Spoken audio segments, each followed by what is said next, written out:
आज supreme court ने एक ऐतिहासिक जजमेंट दिया। जिस तरीके से बार बार ईडी डायरेक्टर के जो अपॉइंटमेंट था, जो एक्सटेंशन दिया जा रहा था, वो सुप्रीम कोर्ट ने माना कि ये गलत है। सुप्रीम कोर्ट पहले भी कह चुका था कि संजय मिश्रा को फर्दर एक्सटेंशन नहीं देना है, उसके बावजूद भी उन्हें 2 एक्सटेंशन दिए गए। तो सुप्रीम कोर्ट ने आज ये दोनों के दोनों एक्सटेंशन को इलीगल माना है। मामला चल रहा है, सर्वोच्च न्यायालय में लंबित है, इसमें नोटिस हो चुका है, तो इसलिए उन्होंने कहा कि दोनों एक्सटेंशन अवैधानिक हैं, विधि के विपरीत हैं और इलीगल हैं। उनके ऊपर भी बाध्यता थी कि वो आगे एक्सटेंशन नहीं करें।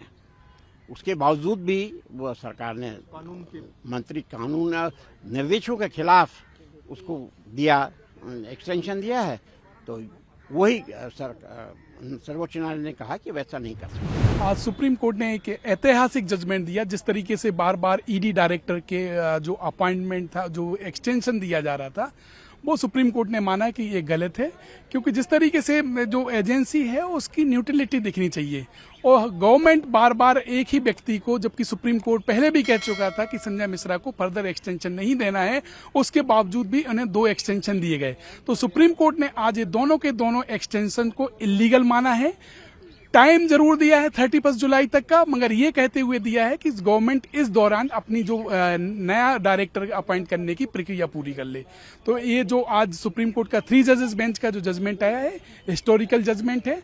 मगर जो एक्ट को चैलेंज किया था अपॉइंटमेंट को लेके, उसको सुप्रीम कोर्ट ने माना कि parliament have a power to enact the law and there is no illegality. उन्होंने तो ये कहा, देखो एक बार फैसले में, पूर्व फैसले में सर्वोच्च न्यायालय ने कह चुका था कि इनको आगे का अब एक भी एक्सटेंशन नहीं दिया जाएगा। उस निर्देशों को की अवहेलना करते हुए इसको एक्सटेंशन दे दिया गया था।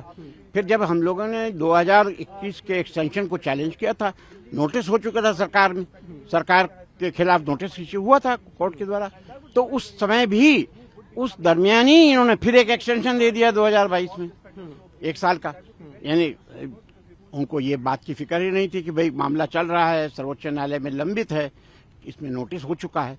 तो इसलिए उन्होंने कहा कि दोनों एक्सटेंशन अवैधानिक हैं, विधि के विपरीत हैं और इलीगल हैं। सर, क्या सरकार का जो ये रहा था एक्सटेंशन देने वाला, उसके ऊपर भी कोई टिप्पणी कोर्ट ने अलग से की है? उन्होंने कहा हमारा जब मैंडेमस था उसके खिलाफ नहीं जा सकते आप।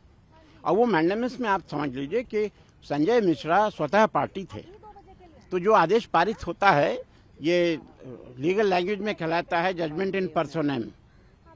इन रेम मतलब सारी दुनिया को देखता हुआ, वैसा नहीं होता है फैसला, ये पर्सोनेम का होता है। और वो उनके ऊपर भी बाध्यता थी कि वो आगे एक्सटेंशन नहीं करें। उसके बावजूद भी वो सरकार ने कानून निर्देशों के खिलाफ उसको दिया, एक्सटेंशन दिया है। तो वही सर्वोच्च न्यायालय ने कहा कि वैसा नहीं कर सकते।